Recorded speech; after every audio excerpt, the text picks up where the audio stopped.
యేసుక్రీస్తు నామములో నా హృదయపూర్వకమైన వందనాలు. దేవుని మిమ్మల్ని దీవించును గాక. గట్టిగా ఇంకోసారి దేవుని స్తోత్రం చెప్తాము. ఈ సమయంలో ఒక వాక్య భాగాన్ని మనం నేర్చుకుందాం. నిర్గమకాండము 3వ అధ్యాయము 1వ వచనాన్ని మనం చదువుకుందాం.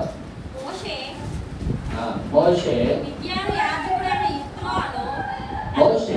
మిద్యాను యాజకుడైన యిత్రో అను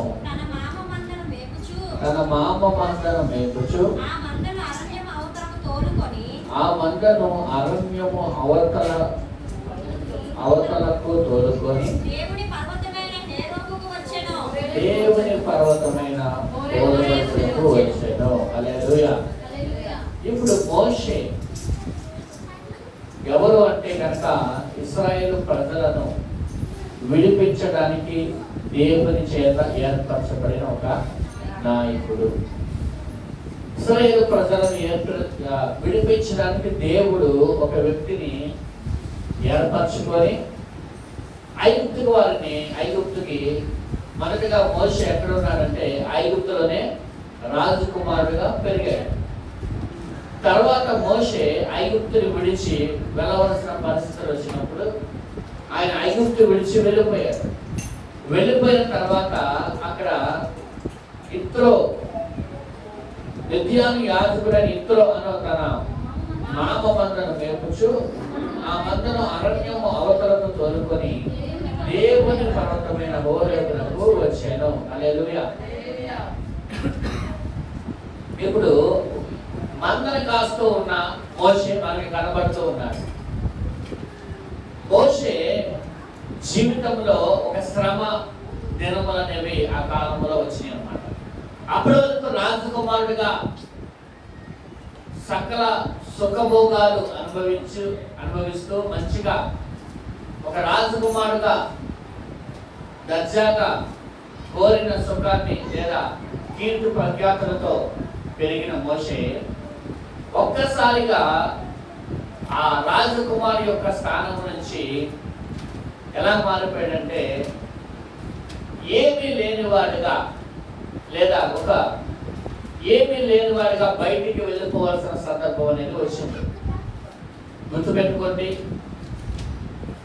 ఈ మోషే యొక్క జీవితాన్ని ఆధారం చేసుకొని కొన్నిసార్లు మన జీవితాల్లో కూడా ఉన్న స్థితిలో నుంచి లేని స్థితిలోకి మనము వెళ్ళిపోవాల్సిన సందర్భాలు ఎదురవుతాయి. లేదా ఒక మంచి సంపన్న స్థితిలో నుంచి లేని స్థితిలోకి వెళ్ళిపోవాల్సిన పరిస్థితులు ఏర్పడతా ఉంటాయి.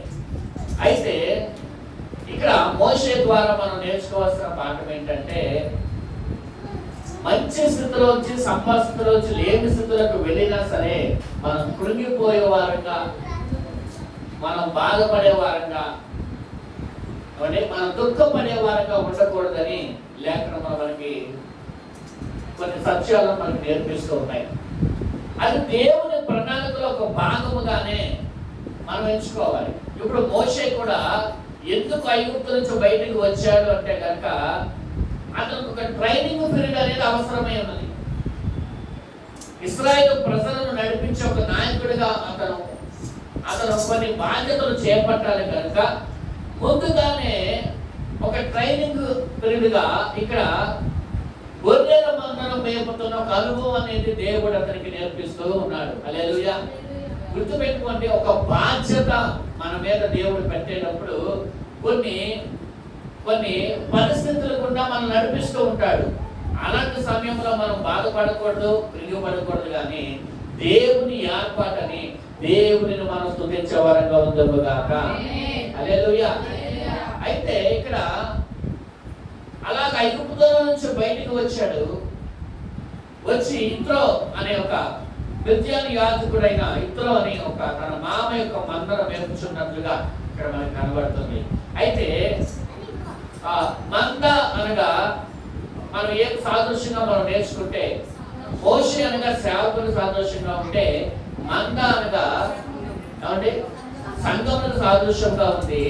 అయితే సంఘములో ఎక్కడి నుంచి ఎక్కడ తీసుకువెళ్తున్నాడంటే దేవుని పర్వతం. ఎక్కడి నుంచి అంట ఆ మధ్యలో అరణ్యం అవతలకు తోలుకొని పోయి దేవుని పర్వతమైన హోరేబుకు వచ్చేసాం. హల్లెలూయా. హోరేబు రావాలి. హోరేబు అనగా అర్థం ఏంటంటే దేవుని యొక్క చెప్పాలి పర్వతము. ప్రతి వారు కూడా దేవుని పర్వతము మీదకు వెళ్ళాలి.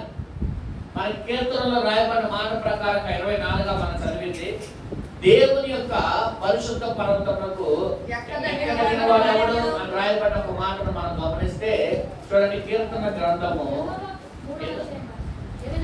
24:3 వచనాన్ని చదువుదాం. యెహోవా పర్వతమునకు ఎక్కదగిన వాడెవడు, ఆయన పరిశుద్ధ స్థలములో నిలవదగిన వాడెవడు. దేవునికి స్తోత్రం చెప్పండి. హోరేబు అనగా దేవుని పర్వతం. ఇప్పుడు దేవుని పర్వతములకు ఎక్కాలి. ఒకటి మనం చూస్తే శాపుడుగా మోషే మొదటగా దేవుని పర్వతములకు మందను నడిపించాలంటే ఎక్కడి నుంచి రావాలి అంటే ఐగుప్తులో నుంచి బయటకు రావాలి. ఎక్కడి నుంచి రావాలి? అలాగే ఇశ్రాయేలు ప్రజలు కూడా దేవుడు ఎక్కడి నుంచి బయటకు రావాలంటే ఐగుప్తుల నుంచి వారిని బయటకు తీసుకురమ్మని మోషేను పంపించాడు. మొదటిగా సేవకుడు లేదా నాయకుడు ఐగుప్తుల నుంచి బయటికి రావాలి. రెండవదిగా మందను కూడా లేదా ఇశ్రాయేలు ప్రజలను ఏం చేయాలంటే ఐగుప్తుల నుంచి బయటికి తీసుకొని రావాలి. హల్లెలూయా. ఎందుకు ఐగుప్తుల నుంచి తీసుకురావాలి? ఎందుకు ఐగుప్తు విడిచిపెట్టాలి అంటే కనుక ఐగుప్తు అనేది విడిచిపెడితేనే హోరేబు అనే పర్వతములకు చేరుకోగలుగుతాం. హల్లెలూయా. అంటే దేవుని యొక్క ఆ పర్వతమైన పరిశుద్ధ స్థలములకు మనం రీచ్ అవ్వాలి అంటే కనుక ఐగుప్తుని మనము ఖచ్చితంగా విడిచిపెట్టాలి. హల్లెలూయా. ఐగుప్తు అనగా ఒక దేనికి సాదృశ్యంగా ఉంది అంటే కనుక సుఖభోగాలకు సాదృశ్యంగా ఉంది. ఐగుప్తు అనగా లోకానికి సాదృశ్యంగా ఉంది. ఐగుప్తు అనగా మనుషుల యొక్క బలమును సామర్థ్యములకు సాదృశ్యంగా ఉంది. ఐగుప్తు అనగా మనుషుల యొక్క ఘనతకు సాదృశ్యంగా కూడా ఉన్నది. అయితే ఐగుప్తుని విడిచిపెడితేనే మొదటగా ఐగుప్తుని ఎవరు విడిచిపెట్టారంటే మోషే విడిచిపెట్టాడు. రెండవదిగా ఐగుప్తుని ఎవరు విడిచిపెట్టారంటే ఇశ్రాయేలు ప్రజలు విడిచిపెట్టారు. ఇశ్రాయేలు ప్రజలను విడిచిపెట్టేలాగా దేవుడు నడిపించాడు. అసలు ఐగుప్తును ఎందుకు విడిచిపెట్టాలి అనేది ఒక చిన్నగా మన కొద్దిగా వివరణ కోసముగా 3 మాటలు మనం ఈ రాత్రి మనం ధ్యానం చేద్దాం. హల్లెలూయా. దేవుని స్తోత్రం చెప్పండి. శ్రద్ధగా వింటున్నారమ్మా. మొదటిగా ఐగుప్తుని ఎందుకు విడిచిపెట్టాలంటే ఐగుప్తు దేని సాదృశ్యంగా ఉందంటే కఠినమైన హృదయము గల వారికి సాదృశ్యంగా ఉంది. మొదటి సమూయేలు గ్రంథము 6వ అధ్యాయము 6వ వచనాన్ని మనం చదువుకుంటే లేఖనములో చూడండి. మొదటి సమూయేలు గ్రంథము ఐగుప్తీయులు ఫరోయును తమ హృదయములను కఠినపరుచుకున్నట్లు మీ హృదయములను మీరు ఎందుకు కఠినపరుచుకుందురు. దేవునికి స్తోత్రం కలుగునుగాక. ఐగుప్తీయులు ఫరోయును తమ హృదయములను కఠినపరుచుకుంటూ ఉన్నారు. అలాగే మీరెందుకు మీ హృదయములను కఠినపరుచుకుందురు అని అక్కడ లేఖనం రాయబడింది. వాస్తవంగా ఆలోచన చేయండి. ఐగుప్తుల యొక్క హృదయములు ఎలాంటివంటే కఠినమైన హృదయము కలిగిన వారుగా ఉన్నారు వాళ్ళు. వాళ్ళు కూడా మనం చూస్తే మన లేఖనంలో మన నిర్మాకారంలో చాలా సార్లు చూస్తే మరో హృదయము కఠినమైన రాయబడి ఉంది. హృదయము కఠినము, హృదయ కాఠిన్యత ఐగుప్తులకి ఉన్న ఒక అనుభవం. అంటే ఇప్పుడు ఐగుప్తు ఎందుకు విడిచిపెట్టాలంటే ఐగుప్తు అనగా కఠినత్వము కలిగిన ఒక వ్యక్తులుగా కనబడుతూ ఉన్నారు. కఠినమైన హృదయము కలిగిన వారుగా ఉన్నారు. అయితే దేవుని బిడ్డలైన మనము కఠినమైన హృదయము కలవారుగా ఉండకూడదు. అందుకే ఐగుప్తును విడిచిపెట్టాలి. అనగా కఠినత్వము నుంచి హృదయ కాఠిన్యమును మనం విడిచిపెట్టాలి. మాంసపు గుండె కలిగిన వారుగా ఉందముగాక. హల్లెలూయా. లేఖనం చూస్తే కనుక ఎబ్రీ పత్రిక 3:13 మనం చూస్తే కనుక చూడండి. 3:13 3:13 నేడు మీరు ఆయన శబ్దము వినిన ఎడల కోపము పుట్టించినప్పటి వలె మీ హృదయములు ఏం చేసుకోకూడదండి, కఠిన పరుచుకోకూడదు. ఏం చేస్తారంటే చాలా మంది ఏం చేస్తారమ్మా, హృదయములను కఠినపరుచుకుంటూ ఉంటారు. ఎందుకంటే పాపం వలన కలుగు భ్రమ చేత మీరు ఎవడైనా కఠినపరుచుకున్నట్లు సమయముగానే ప్రతి దినము ఒకరినొకరు బుద్ధి చెప్పుకోరండి. హల్లెలూయా. ఏం జరుగుతుందంటే ఆ పాపము ఏం చేస్తుందంటే హృదయములను కఠినపరుస్తుంది. పాపము ఏం చేస్తుందంటే హృదయములను కఠినపరుస్తుంది. అనగా దేవుని వాక్యము విషయంలో విధేయత లేకుండా కఠినపరుస్తూ ఉంటుంది. ఆలోచన చేయండి. ఇప్పుడు ఉదాహరణకి నేను ఒక ఉదాహరణ చెప్పిన అనుభవం నా జీవితం జరిగింది. ఇప్పుడు ఒక పాపము, ఒక దేవుని బిడ్డలైన మనము ఏదైనా ఒక దేవునికి వ్యతిరేకమైన పని ఏదైనా చెయ్యాలి అంటే కనుక ఒక హృదయంలో ఒక భయం అనేది మనకు వస్తుంది. ఏదో చేసినప్పుడు హృదయం అంతా కూడా భయంతో మనకి కొట్టుకుంటా ఉంటుంది లోపల. మొదటిసారిగా, రెండోసారిగా చేసినప్పుడు కూడా నీ మనసు హెచ్చరిస్తూ ఉంటుంది, మనస్సాక్షిని గర్తిస్తూ ఉంటుంది. అట్లాగా మూడోసారి, అట్లాగా నాలుగోసారి, అలాగా నువ్వు చేస్తూ చేస్తూ ఆ భయాన్ని కాంట్రోల్ చేయకుండా అలాగా చేస్తూ నీ మనస్సాక్షిని కూడా గద్దింపును కూడా నువ్వు లెక్క చేయకుండా అట్లా నువ్వు చేస్తే ఆ పాపం ఏం చేస్తుందంటే నీ హృదయమును కఠినపరుస్తుంది. హల్లెలూయా. ఇక రాయబడిన మాట చూడండి, మీ హృదయములను కఠినపరుచుకున్నదని ఆయన చెప్పారు కనుక పాపం వలన కలుగు భ్రమ చేత మీలో ఎవడను కఠినపరుచుకోకున్నట్లు సమయం ఉండగానే. ఇప్పుడు పాపము కలుగు భ్రమ, పాపం ఏం చేస్తుందంటే ఒక భ్రమను కలిగిస్తా ఉంటుంది. ఆ భ్రమ వలన ఏమవుతుందంటే మన హృదయము కఠినముగా మారిపోతాం. ఆ కఠినత్వం వలన ఆ పాపాన్ని మనం విడవలేక, విధేయత మనం చూపించలేక హృదయ కాఠిన్యము మనకి వచ్చేస్తా ఉంటది. చూడండి, ఒక భయం ఉన్నప్పుడు మనం ఏదైనా చేయాలంటే మనం భయపడతా ఉంటాం. ఏదైనా వ్యతిరేకమైన పని చేయాలంటే అలవాటు అయిపోతే ఆ భయం అనేది మనకి ఉంటుందా? కాబట్టి ఆ భయం అనేది మనకు ఉండదు. వాస్తవానికి కొత్తగా సిగరెట్ అలవాటు అయిన వాడు, సిగరెట్ తాగేవాడు ఎవరు చూస్తారని భయంతో తాగుతారు. నా వైపు భయంతో తాగుతారు. అలవాటు అయిన వాడికి భయం ఉంటుందా? ఏదైనా అంతేగా, అది సిగరెట్ అవని, లేదా మందు అవని, ఏదైనా వ్యసనం అవని, ఏదైనా పాపం అవని.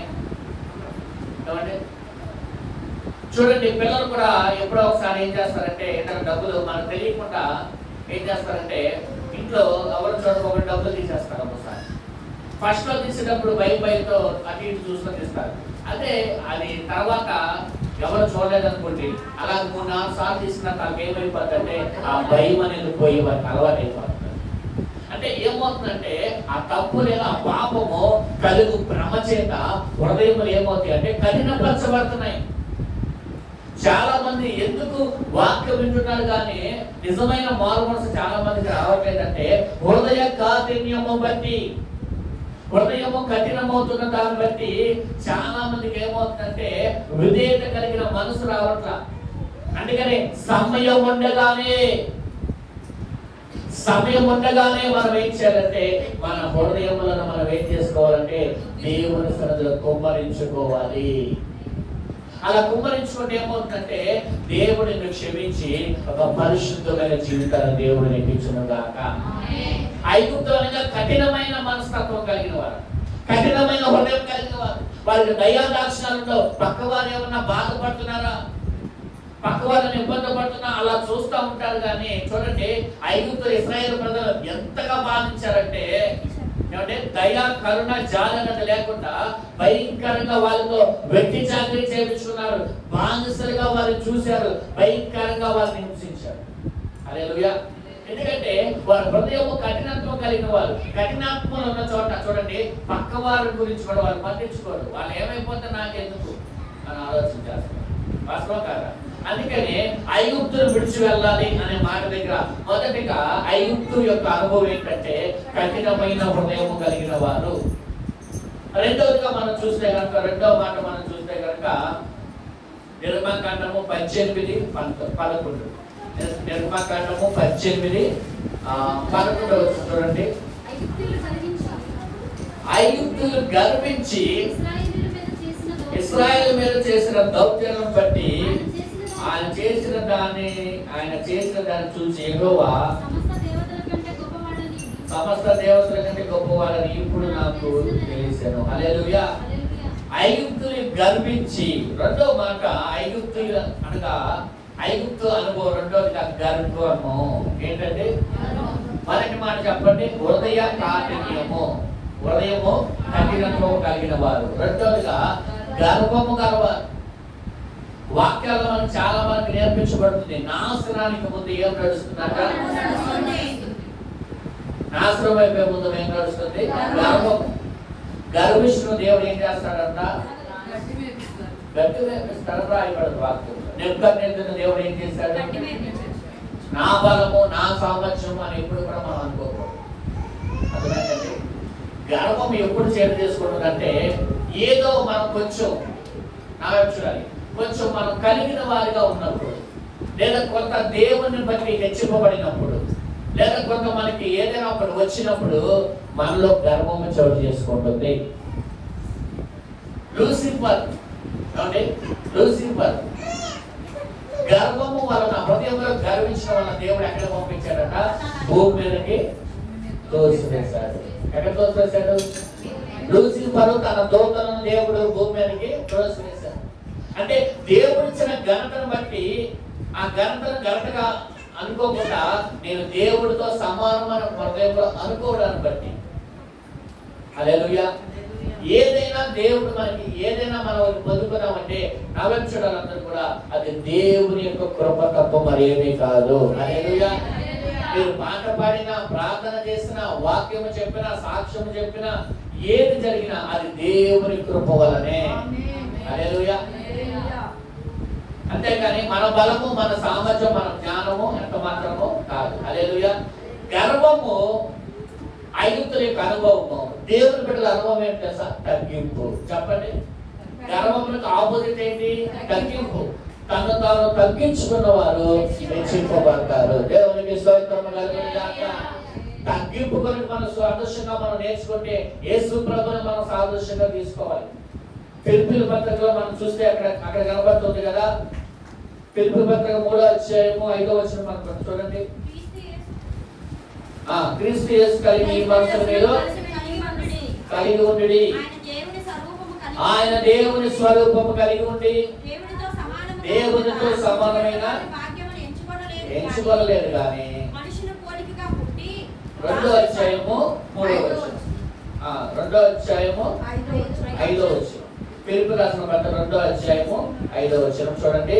ఫిలిప్పీ యేసును కలిగి ఈ మనసును మీరు కలిగి ఉండండి, ఆయన దేవుని స్వరూపము కలిగిన వారండి, దేవునితో సమానమైన హోదాను విడిచిపెట్టకున్న భాగ్యం అని ఎంచుకోలేదు కానీ మనుషుల కొరకు పుట్టి దాసుని స్వరూపాన్ని ధరించుకొని తనను తానే రిక్తునిగా చేసుకొని మరియు ఆయన ఆకారమందు మనుషులుగా కనబడి మరణము పొందినంతగా, అనగా శిలువ మరణము పొందినంతగా వినయత చూపిన వాడే తన్ను తాను తగ్గించుకోలేను. అందుచేతనే తగ్గించుకున్నందున అందుచేతనే పరలోకములు గాని, భూమి మీద ఉన్న వాళ్ళు గాని, భూమి క్రింద ఉన్న వాళ్ళు గాని ప్రతి వాని మోకాలు యేసు నామములో ఉండినట్లు ప్రతి వాని నాలుక తండ్రి అయిన దేవుని మహిమాత్మే యేసు క్రీస్తు ప్రభువుని ఒప్పుకున్నట్లు దేవుడు ఆయనను అధికముగా హెచ్చించాడు. అన్ని నామముల కంటే ప్రతి నామములకు పై నామం. ఇక్కడ నావేం చూడండి, ఒక హెచ్చింపు, నావేం చూడాలి, ఒక హెచ్చింపు, ఒక ఘనత చూడాలమ్మా. చాలా మంది అట్లా వస్తారు. చూడాలి, ఒక హెచ్చింపు లేదా ఒక ఘనత మనకి రావాలి అంటే కనుక మనలో ఉండవలసిన తగ్గింపు. మనలో ఉండవలసిన ఏంటంటే మనలో తగ్గింపు ఉంటే హెచ్చింపు దేవుడు కాక. మనలో హెచ్చింపు ఉంటే దేవుడు మనల్ని ఏం చేస్తాడంటే తగ్గిస్తాడు. ఇప్పుడు మీరు హెచ్చింపబడాలా, మీరు దీవించబడాలా, అయితే మనలో ఉండవలసిన అనుభవం ఏంటంటే చెప్పండి తగ్గింపు. హల్లెలూయా.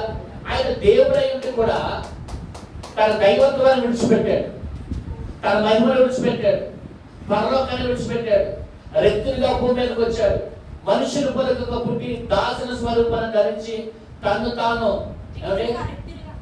సిలువ మరణం పొందినంతగా తగ్గించుకొని విధేయత చూపించి ఆయన తను తాను తగ్గించుకున్నాడు. అందుచేతనే తండ్రి ఏం చేశాడంట, అందుచేతనే ఆయన అని అన్ని చోట్ల పర్లోకం అంతనే కానీ భూమి మీద కానీ భూమి కంటే కానీ ప్రతి చూడండి దేవుడు ఎంతగా హింసించాడంటే యేసయ్యని అందరికంటే పైన ఉన్నవారు. ఒక మాదిరి ప్రభు మనకు ఉంచాడండి. మనం తగ్గించుకుంటే చులకన అయిపోతామండి పాస్టర్ గారు. మనం తగ్గించుకుంటే ఇంకా మనల్ని అంటారండి పాస్టర్ గారు మరి యేసు ప్రభువే తగ్గించుకున్నాడుగా, ఆయన కంటే ఎక్కువ, ఆయన కంటే ఎక్కువ. ఒక మాట అంటే మనం మళ్ళీ తిరిగి మాట అంటున్నాం. ఆ మాట అనుకోకుండా నువ్వు తగ్గించుకో, అక్కడి నుంచే నీ ఆశీర్వాదం మొదలవుతుంది. అందరూ ఆమె చెప్పలేదు. కొంతమంది మాత్రమే నచ్చింది, కొంతమంది నచ్చల.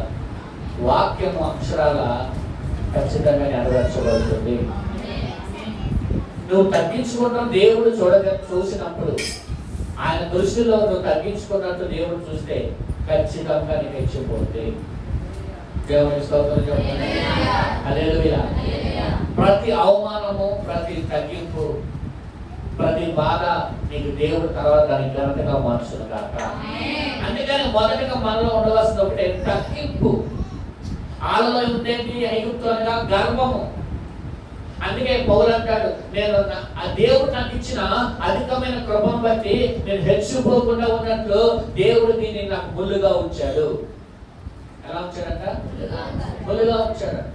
ఎందుకని కృపను బట్టి నేను హెచ్చిపోతానేమో. కొన్ని కృపలు వస్తే కొంతమంది ఏమవుతారంటే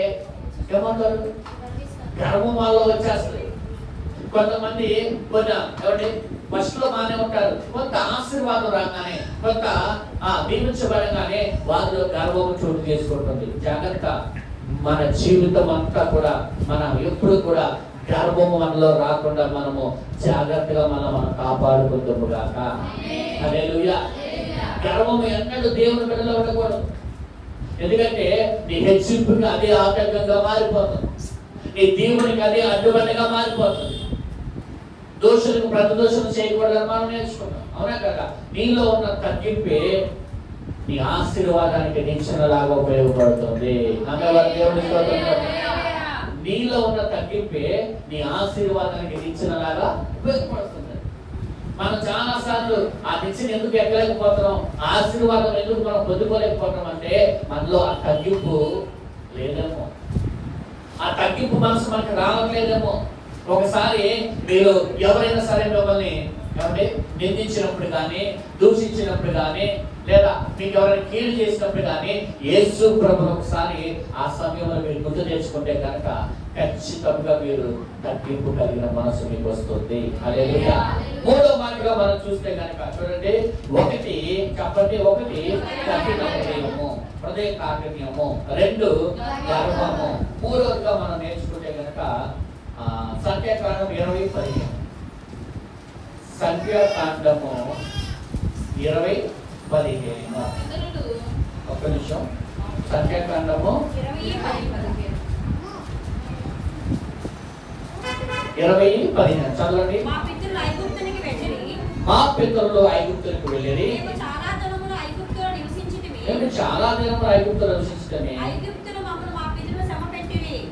ఐగుప్తీయులు మమ్మను మా పితరులను శ్రమ పెట్టిరి. మూడవదిగా ఐగుప్తీయులు వాళ్ళ అనుభవం ఏంటంటే శ్రమ పెట్టువారు. ఏమిటండి? ఇతరులను శ్రమ పెట్టువారు.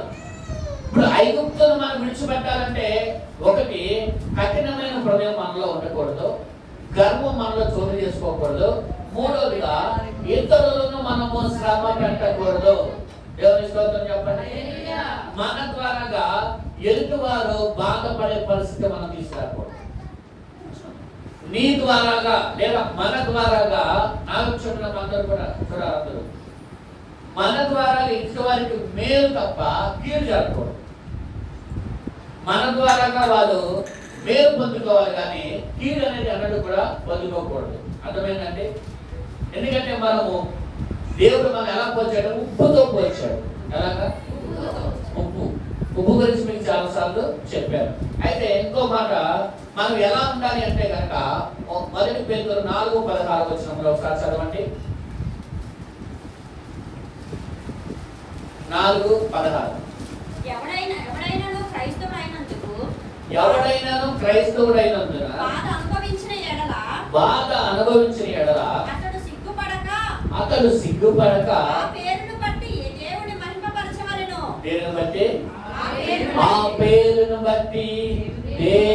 మహిమపరచవలెను. గట్టిగా దేవుని స్తోత్రం చెప్పండి. ఎవరైనాను ఒక క్రైస్తవుడైనందున బాధ అనుభవించవలసి వస్తే ఏం చేయాలంట? సిగ్గుపడకుండా ఏం చేయాలి? దేనిని బట్టి? ఏ పేరు? దేవుని స్తోత్రం చెప్పండి. హల్లెలూయా. క్రైస్తవుడు బాధ పెట్టేవాడు కాదు, బాధపడేవాడు. శ్రమ పెట్టేవాడు కాదు, శ్రమ పడేవాడే క్రైస్తవుడు. శ్రమ పడడానికి క్రైస్తవులు ఇష్టపడాలంట. అదే కదా రాయబడింది. శ్రమ పడడానికి క్రైస్తవులు ఇష్టపెట్టాలి కానీ శ్రమ పెట్టడానికి కాదు. అంటే మనమే శ్రమ పడాలని అవసరమైతే కానీ ఎదుటివారిని మనం శ్రమ పెట్టకూడదు, ఎదుటివారిని మనం బాధ పెట్టకూడదు. మన ద్వారా ఎవరైనా బాధపడ్డారంటే మనం ఇంకా క్రైస్తవులు ఉండడానికి అర్థం ఏంటంటే, అందుకే ఇక్కడ యేసు ప్రభు మాట్లాడతాడు, మీరు బలిపీఠం మీద బలి అర్పణ లేదా కానుక సమర్పణ చేసేటప్పుడు ఎవరితో సహోదరులతో వైరం ఏర్పడితే ముందు వెళ్ళి ఆ వ్యక్తితో ఏం చేయాలి? సమాధానపడు. ఏది ముఖ్యం? సమాధానపడు. అంటే ఎందుకు నీ ద్వారా ఆ వ్యక్తి ఏమైనట్టు బాధపడ్డాడు కాబట్టి ఆ వ్యక్తితో ఏమవ్వాలంటే సమాధానపడాలి. అది క్రైస్తవుల యొక్క లక్షణం. హల్లెలూయా. తప్పు ఎవరినైనా కానీ సమాధాన పడటం అనేది దేవుని పడి యొక్క లక్షణమైనది. అదే కదా దేవుడు చెప్తున్నాడు. హల్లెలూయా. క్రైస్తవుడు అనేవాడు బాధ పెట్టేవాడు కాదు, చెప్పండి, బాధ పడేవాడు. హల్లెలూయా. శ్రమ పెట్టేవాడు కాదు, శ్రమ పడేవాడు. కీడు చేసేవాడు కాదు, చెప్పండి, మేలు చేసేవాడు. హల్లెలూయా. దేవునికి స్తోత్రం కలుగును గాక. 3 విషయాలు చెప్పాను. ఐగుప్తును విడిచి వెళ్ళాలి. ఎందుకు ఐగుప్తును విడిచిపెట్టాలి? ఒకటి, ఐగుప్తు యొక్క అనుభవం ఏంటి? కఠినమైన హృదయం గలవారు. 2, గర్విష్ఠులు. 3, శ్రమ పెట్టేవారు, బాధించేవారు. ఇశ్రాయేలు ప్రజలు ఎంతగానో వారు బాధించారు. దేవుడు అప్పుడు చూశాడు. హల్లెలూయా. వారికి తీర్పు తీర్చాడు. హల్లెలూయా. ఎందుకు శ్రమ పెట్టిన వారికి దేవుడు తీర్పు తీర్చును గాక అని కానీ నువ్వు మాత్రం చేతిలో తీసుకోకూడదు. అవకాశం ఎవరికి ఇవ్వాలి? ఒకరోజు అంటాడు మోషేతో, ఇదిగో ఇశ్రాయేలు ప్రజలు బాధ, వాళ్ళ మొరని విన్నాను, వాళ్ళ కన్నీటిని, వాళ్ళ బాధ నేను చూసి ఉన్నాను, అందుకే పైనుంచి నేను దిగి వచ్చాను. హల్లెలూయా. నీ బాధను చూసి ఊరుకునేవాడు కాదు దేవుడు. నీ కన్నీటిని చూసి ఊరుకునేవాడు కాదు. నీకోసం దిగి వచ్చేవాడు, నీకోసం ఆ సమస్యని నీ పరిష్కరించే ఒక గొప్ప దేవుడై ఉన్నాడు. హల్లెలూయా. అందుకనే మనం ఏం చేయాలంటే ఒకరిని బాధ పెట్టేవారుగా కాదు, ఒకరిని శ్రమ పెట్టేవారుగా కాదు, ఒకరిని మనం దుఃఖపరిచేవారుగా ఉండకూడదు. కానీ అవసరమైతే మనమే శ్రమలు పడేవారు, మనమే దుఃఖించేవారుగా మనం ఉందుగాక. హల్లెలూయా. ఐగుప్తును విడిచిపెట్టి తర్వాత ఎక్కడికి వెళ్ళాలంటే అరణ్యము గుండా హోరేబుకు వెళ్ళాలి. అది చెప్తే అదొక మెసేజ్ అయిపోయింది అరణ్యం గురించి. అయితే ఐగుప్తు విడిచిపెడితేనే హోరేబు దగ్గరికి వెళ్ళగలుగుతాం. కాబట్టి ఐగుప్తును మనం విడిచిపెట్టి దేవుని పర్వతం మీదకి వెళ్ళగొప్పగాక. ఈ వాక్యము దేవుడు దీవించునుగాక. అందరూ కళలు వచ్చి ప్రార్థన చేసుకుందాం. పరిశుద్ధుడా, ప్రేమ స్వరూపుడా, కృప కలిగిన వాడా,